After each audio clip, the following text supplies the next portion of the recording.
Means like he'll win his matches by not doing conventional ways to escape or anything like that. It'll just be kind of only something that he can do, and it's just not something that's reliable or something you even teach or even makes sense. It's just something that just worked for him. Now, why wouldn't that work against you? Because I'm more technically sound than that, and I don't really fall for funk style wrestlers. Because a lot of people, when they fall for a lot of funk style wrestlers when in certain positions they don't give up when they should. Like, so for instance, he was on my leg, I was on his leg, and he started doing something funky. And instead of just like thinking I'm gonna ride it out and take him out, I'll just let his leg go, and then the funk ceased to exist. We really haven't seen him in trouble in a fight. Do you think there's something to be said of how somebody will react once they do experience adversity in the octagon? I believe so, just like in life. I think that there's something to be said about somebody once they, have some kind of trials and tribulations, and especially in a fight, when you get hit with a good shot and you don't know if you're coming or you're going, you don't know why the ground is moving, you don't know if the referees jumped in and hit you or somebody from the octagon, from outside the octagon threw something at you. Until you dealt with that in the fight, it gets really hard to say the kind of character you really have.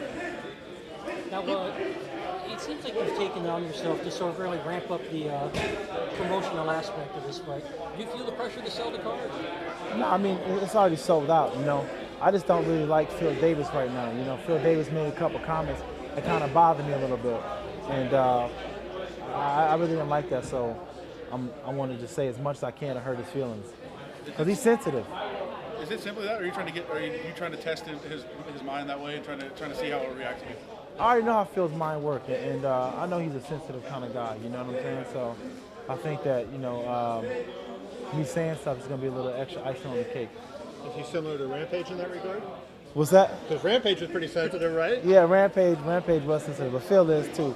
Phil is like Phil's a nice guy, Phil's not really a fighter. You ever talk to Phil, he's just so soft-spoken and always smiling all the time, you know what I'm saying? So Phil ain't really, But he doubted you a little bit over there. He talked about the wrestling. He said he was a national champion, All-American, and then he said you were a 500 wrestler, and that was kind of, so a little shot at you. That's okay. You can say I was a 500 wrestler all he wants to, but, too bad this ain't a wrestling match, right? You can say wrestling. I was a better wrestler, college wrestler. Shoot, Josh Koscheck was a better wrestler than George St. Pierre. Right. What happened there? So it doesn't actually always equate to being a better wrestler when it comes to MMA. Do you think he's ready for this fight? He better be ready for this fight. If he's not ready for this fight, he's in trouble. I hope he's ready for this fight because I train hard for this fight. I want to fight a ready fighter. So we'll see. We'll see what he's been. If he's ready mentally or if he's ready, physically to be at this level. But we'll see. You've seen him skill-wise. You've watched. He's had 5 fights now. When you watch him, do you think he's ready for this caliber of fight? It's hard to really say accurately because he's been out for so long, so it's hard to say the improvements and stuff that he's made. But I think that his record, speaks for itself. He's an undefeated fighter. He's very athletic and he looks like he has a promising future. So why not put him in there and see what he's got? Do you remember? Obviously this isn't a pay-per-view. It's Fox, maybe even bigger than being on a pay-per-view. But do you remember your first time, headlining, and was it a challenge for you to kind of, being in the locker room and walking out? Did that kind of dawn on you when you were doing it? Yeah, it really didn't dawn on me till I got to one of the open workout and the press conference, and I'm just like, man, I really got to close off the show, and it's really on me. And then I'm the last one to get called, and I'm just like, then the reality of the situation hit me, and I'm like, man, this is a lot bigger deal than I thought it was going to be. So I think Phil's going to have to deal with some of the similar pressures as I do, and we'll see if his mind game is right. Would you rent Chicago now? What's that? You own a home here now? Yeah, I do. So is this your main home, or where else do you? I live here and I live in South Florida. South Florida. Yeah. You own a home down there? I don't own a home down there, but I rent a place out there. So. Do you think he deserves to be as close to a title shot as he is? Yeah, for me to say who deserves to get a title shot is really not up to me. It's up to UFC and those guys. I just go out there and I fight. I can't. I don't really know to say who's deserving of what.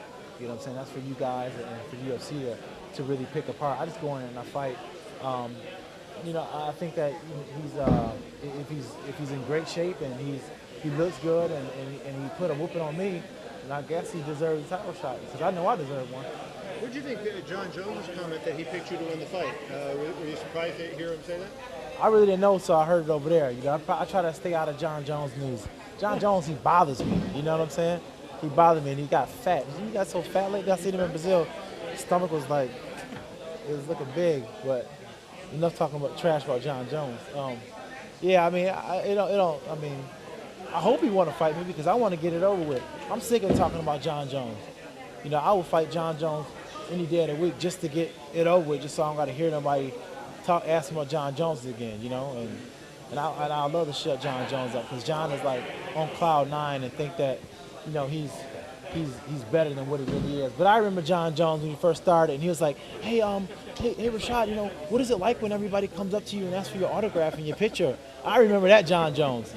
Did he ask for yours? Huh? Did he ask for yours? Yeah, he did ask for my picture and autograph when I first seen him.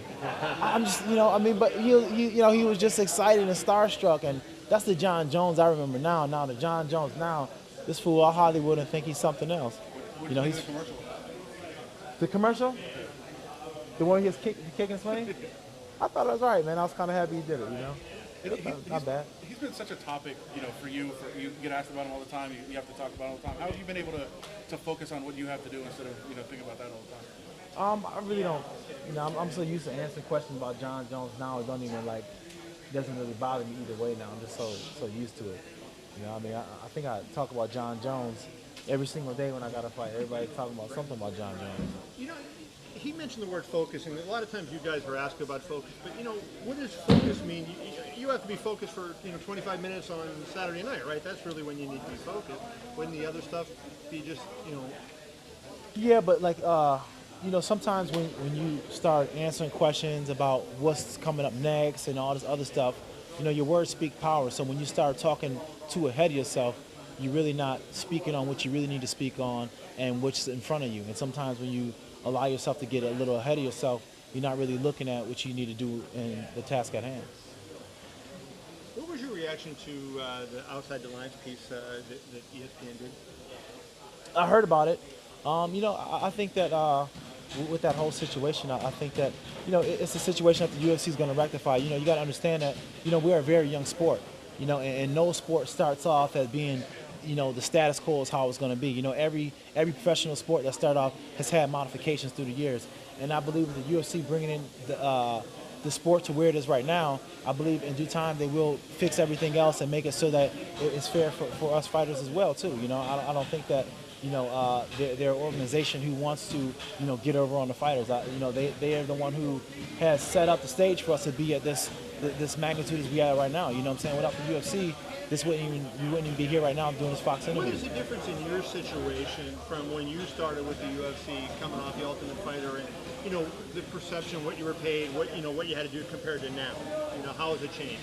It's changed a lot, you know, and it's changed a lot. You know, the UFC's always been fair with me about that. You know, if I perform well, they always compensated me well, and they steadily done that. You know, and I've never really had to fight to the end of any one of my contracts because every single time they've always brought me in and we've always talked something and worked something out. So the UFC they always treated me well, and they treat their fighters well, and I can't really say nothing bad to dog them about it because, you know, you got to see people look at one thing and say, okay, the UFC's bringing all this money in, but you know, to build what they're building, to go into all these different places that they've gone into, you know, to all these different countries, and to get this stage right now, all that kind of stuff, it costs money. You know what I'm saying? So it's not just like they're just like clearing all this money out in the open and there's really nothing going back into the sport. They're putting a ton of money back into the sport itself. So do you feel like 10 years from now, guys are going to be more equivalent to what you're getting, you know, NFL-wise, you know, guys making that kind of money? Do you see that day coming where... Oh, yeah, I see the day coming where people making ridiculous money. Yeah, I see the day coming where people making ridiculous amount of money.